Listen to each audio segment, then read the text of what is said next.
Tout le monde te vend le rêve de l'expatriation en Thaïlande, les condos avec piscine, les cafés avec vue sur la skyline de Bangkok ou encore les plages de Koh Samui, le soleil toute l'année, les vidéos je vis avec 1 000 € par mois. Moi ici, j'ai plutôt envie de te parler du prix à payer. Ça fait maintenant plus de 3 ans que je vis ici à Bangkok. J'ai rencontré des dizaines et des dizaines de Français qui rêvaient de cette vie-là. J'en ai vu certains construire une vie incroyable ici, mais j'en ai aussi vu beaucoup repartir en France. Je me souviens par exemple d'un Français que j'avais rencontré dans un café à Assok, et quelques semaines après son arrivée, il me parlait déjà de tous les projets qu'il allait lancer, de la liberté qu'il allait enfin avoir, de la nouvelle vie qu'il était en train de construire, et quelques mois plus tard, il était rentré en France. Et quand je lui ai demandé pourquoi, c'était ni l'argent, ni le visa, ni même la Thaïlande le problème. C'était simplement qu'il n'avait pas été préparé à ce que cette vie implique réellement. Et les raisons qui font partir les gens sont souvent les mêmes. Bon, déjà en Thaïlande, tu ne t'ennuieras plus jamais. Dit comme ça peut paraître un petit peu étrange à un avantage, mais la réalité, c'est parfois l'un des plus gros pièges de la Thaïlande. À Bangkok, il se passe toujours quelque chose. Toujours un nouveau restaurant, toujours un nouvel événement, toujours une soirée qui peut être organisée, et toujours quelqu'un qui te propose un plan. Je me souviens d'une période où j'ouvrais mon téléphone le matin et j'avais plusieurs invitations. Un café, une séance de sport, un coworking, une sortie le soir, une séance de Muay Thai, un week-end prévu quelques jours plus tard à Pattaya. Et au bout d'un moment, tu commences à avoir l'impression de te dire que t'es en train de rater quelque chose à force de dire non. Et j'ai vu beaucoup de personnes arriver ici avec des grandes ambitions, développer leur business, économiser davantage, construire quelque chose, puis se laisser absorber par toutes les distractions possibles. Je me rappelle d'un Français qui était venu ici pour développer son activité en ligne. Les premières semaines, il était partout, à Koh Samui, à Pattaya, dans les rooftops, les restaurants, les événements. Il était toujours occupé, toujours en mouvement. Puis un jour, autour d'un café à Sok, il m'a dit un truc du genre « J'ai l'impression d'être toujours occupé toute la journée, mais j'ai l'impression d'avancer sur rien. » Et je pense que beaucoup de gens tombent réellement dans ce piège-là. Parce qu'en Thaïlande, chaque journée peut facilement ressembler à un samedi ou un dimanche ou à une journée de vacances. Le problème, c'est qu'au début, tu appelles ça profiter, puis quelques mois plus tard, tu réalises que tu as passé plus de temps à consommer ta liberté qu'à construire quelque chose réellement avec elle. Alors si je pouvais te donner vraiment un conseil, c'est construis d'abord une routine et puis tu profiteras ensuite. En deux, tu peux dépenser 3 000 € par mois sans réellement t'en rendre compte. On dit souvent que la Thaïlande c'est un pays qui est pas cher, et c'est vrai, mais ce qu'on oublie de te dire c'est qu'il est aussi très facile d'y dépenser beaucoup d'argent. Parce que ici, tout est conçu pour être pratique. Grab pour commander ta nourriture, les livraisons, les restaurants, les cafés à 50 mètres de chez toi, les week-ends qui peuvent être improvisés, les billets d'avion que tu peux prendre à la dernière minute pour visiter un nouveau pays. Je me souviens d'un moment où je me suis fait cette réflexion-là. Les pompiers, voilà, les aléas de Bangkok. Pas ce qui se passe, il fait trop chaud peut-être. Je me souviens d'un moment où je me suis fait cette réflexion-là.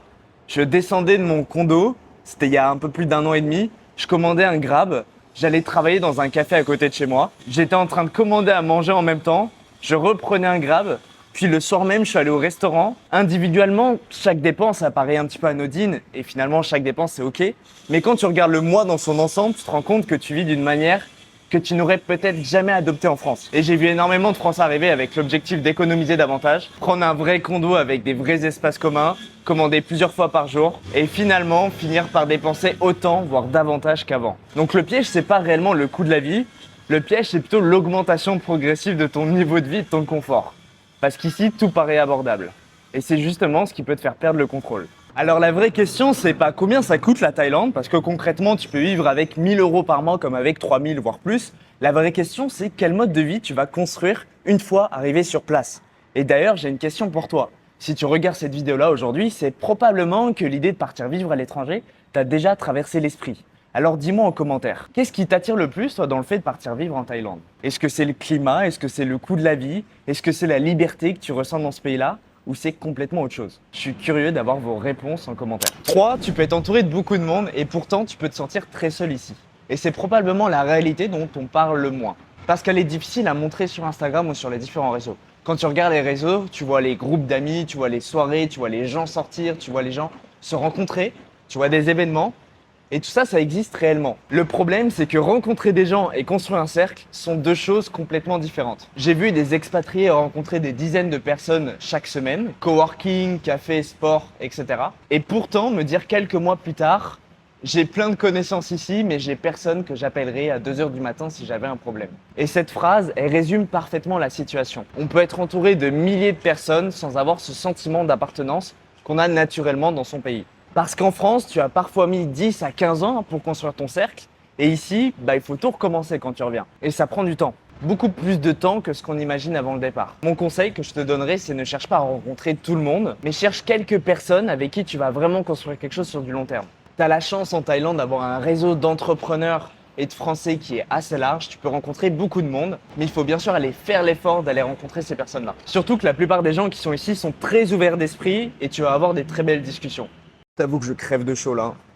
Il fait super chaud et j'ai même pas pris d'eau en plus. Génial. En 4, tes problèmes montent dans l'avion avec toi. Et ça, c'est probablement la réalité la plus difficile à accepter. Parce que beaucoup de gens partent avec une idée très simple. Nouveau pays, nouvelle vie.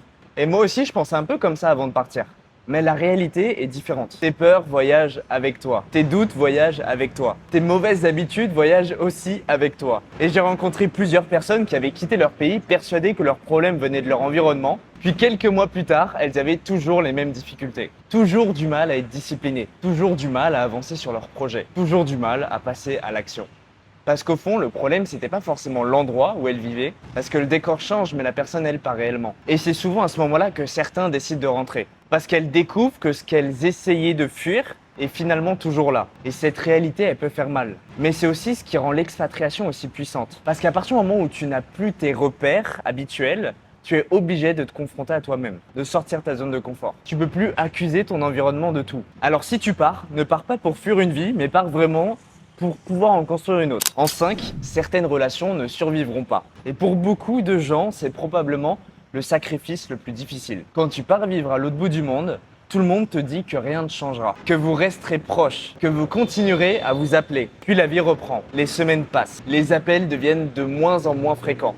Les messages aussi. Je me souviens de mon premier retour en France après plusieurs mois, j'avais l'impression que rien n'avait changé. Puis en discutant avec certaines personnes, je me suis rendu compte qu'on ne vivait vraiment plus les mêmes réalités. Elles parlaient de leur quotidien et moi du mien. Et même si l'affection était toujours là, il existait parfois une forme de décalage. J'ai également vu des expatriés être surpris de perdre contact avec des personnes qu'ils considéraient comme très proches, simplement parce que la distance crée parfois deux trajectoires de vie différentes. Mais il y a aussi quelque chose de positif. Les relations qui restent deviennent souvent beaucoup plus fortes, parce qu'elles survivent à la distance. Maintenant, malgré tout ce que je viens de te dire, si c'était à refaire, je repartirai sans hésiter. Parce que vivre à l'étranger t'oblige à grandir et à devenir une nouvelle version de toi-même. Tu découvres ce dont tu es capable quand tu n'es plus vraiment dans tes repères habituels. Tu développes une nouvelle vision du monde, tu rencontres des nouvelles personnes que tu n'aurais jamais rencontrées. Et surtout, tu apprends énormément sur toi. Et au pire, qu'est-ce qui se passe? Tu rentres en France, tu retournes exactement à l'endroit où tu serais resté si tu n'avais jamais essayé, mais avec une expérience que personne ne pourra jamais t'enlever. Et si tu as un vrai projet d'expatriation en Thaïlande, tu peux venir directement me suivre sur Instagram.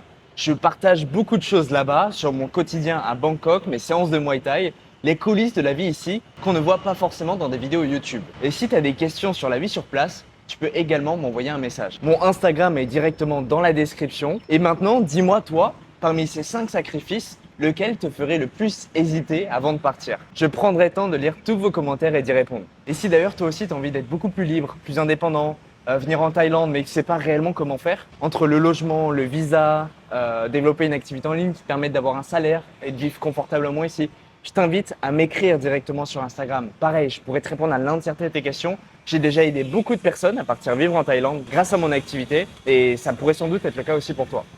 Alors je t'attends sur Instagram.